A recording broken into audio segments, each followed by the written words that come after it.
Hello, everybody listen up. I'm about to give an important announcement. It's better, you can all see me. You won't be able to switch this announcement off, we've made sure of that. You need to listen to this announcement because there will be absolutely no leniency. First announcement, Remaik's previous incompetent leader, Ethan Conroy, has stepped down. He won't be missed, as we will make sure this country will strive. My second announcement, my name is Truda Nesta, and I will be the leader of the convent Adriana. Most of you know me, and the rest will get to know me as time goes on. Now, every single thing we have promised, we are going to do. You have my word. You all know the new policies, and we'll put all of them in place by the end of the month. It's now time to answer your questions. The rest of this will no longer be compulsory to listen to, and you can now switch off your laptops. For those who'd like to ask any questions, the laptop code is 3428 and the Adriana code is 906782. We have our first call. Hello, what's your question? Hello. I would like to know, when will lockdown end? Unfortunately, that lockdown was put in place to protect everyone. When your group and conference groups were having your tantrums. You were all required to stay home so that you wouldn't be harmed. And unfortunately, I can't see lockdown being lifted until the end of the month at least. So you're going to continue to take away our rights then? These are the kind of dramatic phrases I want people to avoid because it's fear-mongering. Like I said, we need to ensure everyone's safety. No, you just want to control us. To make sure you know where we are at all times, to make sure we obey out of fear. I'm not the one fear-mongering. We need to do anything it takes to protect your rights. And all of this was fighting for your rights, not taking them away. Ethan Conroy wasn't willing to listen to our policies this past year, so we took it into our own hands. I still disagree with you, but I do have another question. Unfortunately, we don't have time and we need to move on to the next person. Are you censoring me? Thanks, bye. That's the type of conspiracy theorists we want to avoid. Now, next question, please. The line is open. Keela, what the hell is wrong with you? What the hell is wrong with me?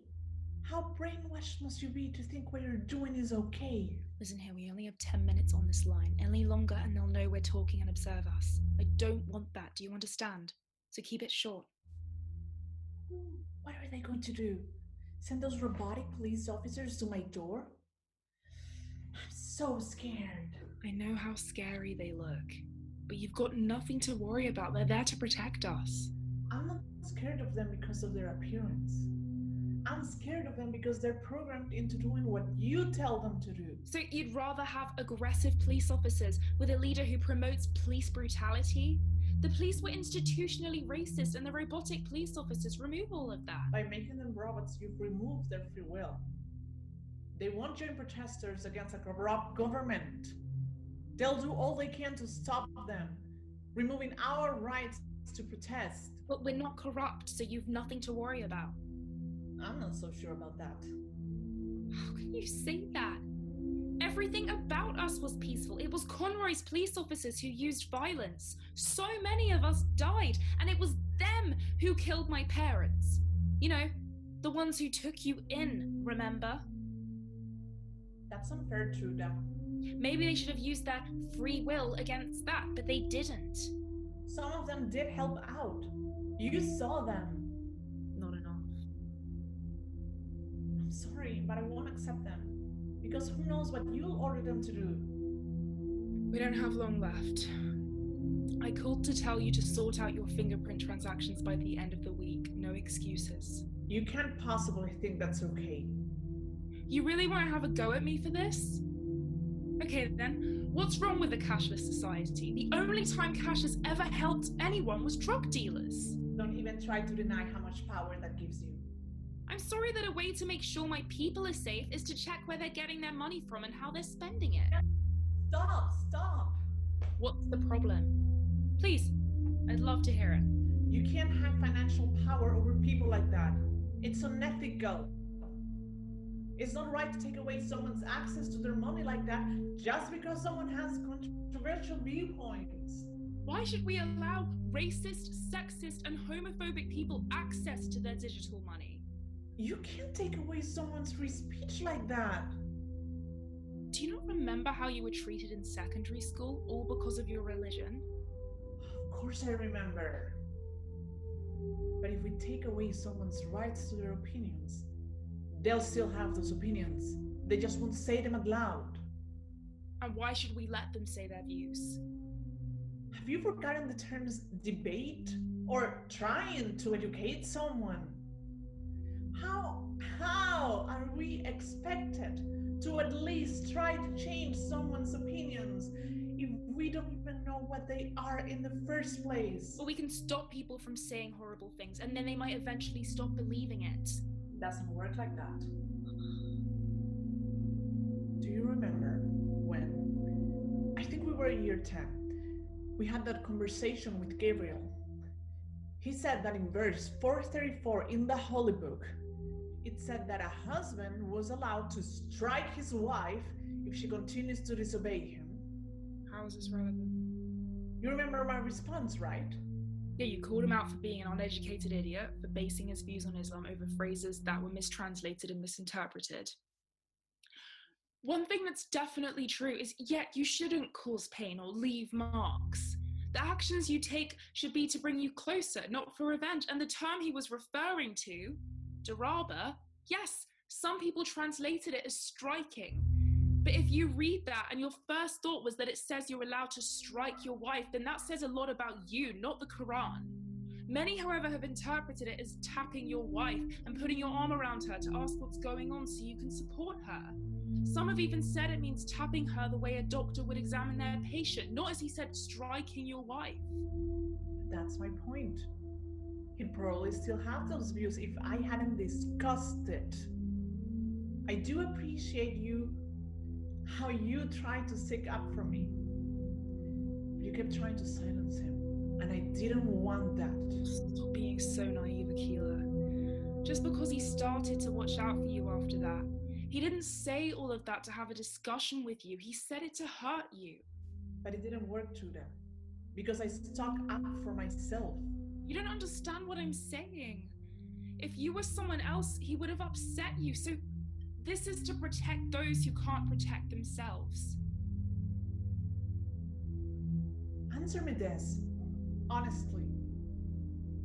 Do you really believe someone like Gabriel deserves to have his rights taken away from him because of his views? Yes. Don't look at me like that. You've changed. You're not the Truda I remember. You hated being silenced, and you always spoke up for those who couldn't speak for themselves. Like when your parents didn't approve of your relationship with Sarah. Where is this going? I think you're a hypocrite. Why is that? When Mom and Dad didn't approve of your relationship, you gave it that old people can't stand change, and old people don't like the idea of something different. Yeah, well, guess what? You seem quite reluctant to accept our new government. How are things meant to change for the better when there are people like you who aren't willing to let things progress? So yeah, I think it's hypocritical that you expected everyone to accept the LGBTQ community in a heteronormative world when you can't accept Bowman Kamali as your new leader. Akila. It did really hurt when Mom and Dad didn't accept me. It did. They shouldn't have stopped saying all of that because it upset me. Because they did accept me eventually. If they had kept it hidden, they would have never accepted me because we wouldn't have been able to talk about it. I needed the chance to be brave through that. Just like you had and I had with Gabriel. And how dare you use Sarah as a weapon for your own argument? Akila.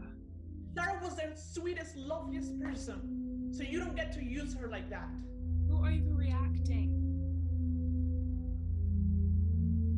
Thank you for letting me know of this way of communicating. We'll be using this from now on. We'll remove it.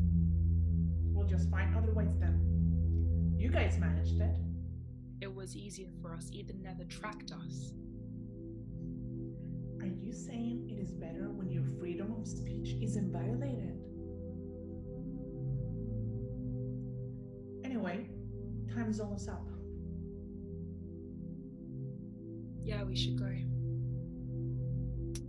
But one thing though, be very, very careful with who you discuss your hard feelings towards the new leader and government.